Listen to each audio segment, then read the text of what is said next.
Hello, sixth graders. So we're going to continue talking about box plots today. We're also going to talk about histograms and frequency tables too. So what we're going to be talking about, it says which statistical measure is most useful to describe a certain situation or a given situation.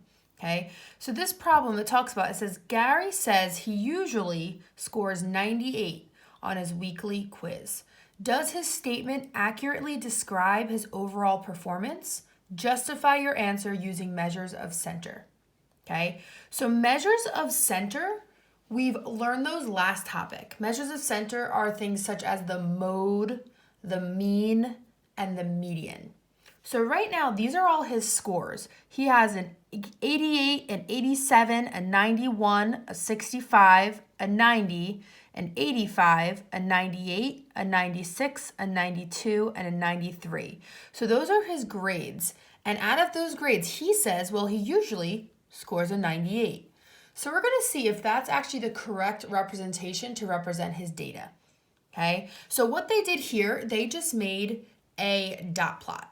And they have the numbers from 65, which is the lowest, to 100, which is the highest grade you can get. And they just put dots where all of his grades lie.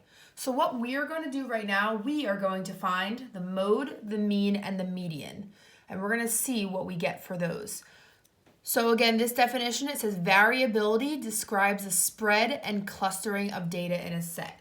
And we're going to learn about a certain definition today that might help you choose what measure of center, the mode, the mean, or the median will best help represent the overall of your data. All right, so what I have right now,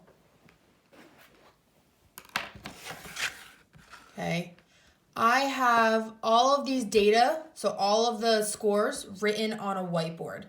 And what I'm going to do, and I already ordered them from least to greatest, so first I'm going to start with the mode. So the mode, remember, is the most common. So the mode of this data, all of these repeat once except for 98. So the mode is 98. The next of our data is the median. And again, to find the median, we cross off until we get to the middle. So I don't want to cross these off yet because I still want to look at everything. So what I'm going to do, I'm just going to put a dot next to everything. So 1, 2, 2, 3, 3, 4, 4. So there's two numbers in the middle right here, 90 and 91. If we average those together, our median is 90 and a half. And then lastly, our mean. So basically, remember, our mean is our average grade. So if we put all of these into the calculator, add them all up, and divide by how many there are, okay, we end up getting 88 and 7/10. So those are our three measures of center, the mode, the median, and the mean. So basically, what this person said, Gary, he said, well, he usually gets a 98 on his quizzes. So he used the mode to represent his data.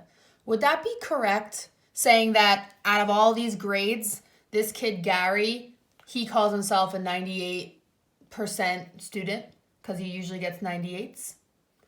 I wouldn't say the mode really talks about Gary too much, okay? He makes his typical score seem better than it actually is, okay? Yes, he got a 98 twice, but most of his grades are low 90s, high 80s, and then he also has a 65. So the mode makes it seem like his grade, his average grade, is higher than it actually is.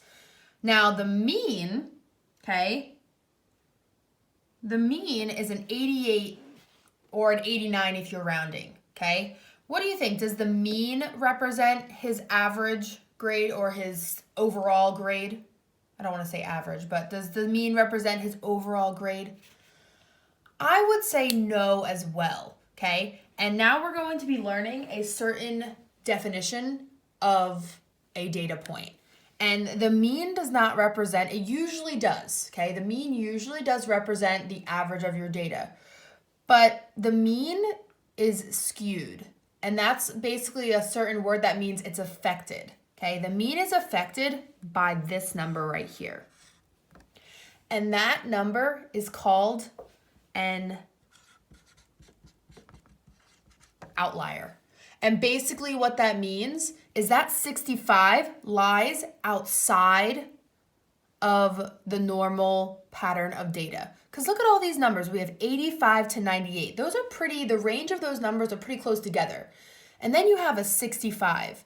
So that lies outside of the data. Outlier lies outside. So that 65 is bringing the mean lower than it really should be. Okay, so that outlier is affecting the mean. So this mean is a lot lower than his standard grade because of that outlier. So I wouldn't use the mode to describe his overall grade, and I wouldn't use the mean. So the only one I would use is the median. And I would say 90. A 90 is a standard grade for Gary. Okay, he has mid 80s, he has high 90s. So I would say his average grade of a 90 or a 91 and his middle grade of a median, I would say is the middle cluster of his typical scores, describes his overall performance. It includes the outlier and it falls within the cluster of his typical scores. All right, so that's kind of what you are looking for. Whenever you see data, if there's an outlier, okay, and the outlier can be a low score or a low number, or the outlier can be a high number. But the outlier does a lot of the time affect the mean. And it makes it either higher or lower than the average of your data should be. Okay, so these are the 3 centers of data. And basically what we're going to be practicing is finding which one are you going to use to describe your overall data.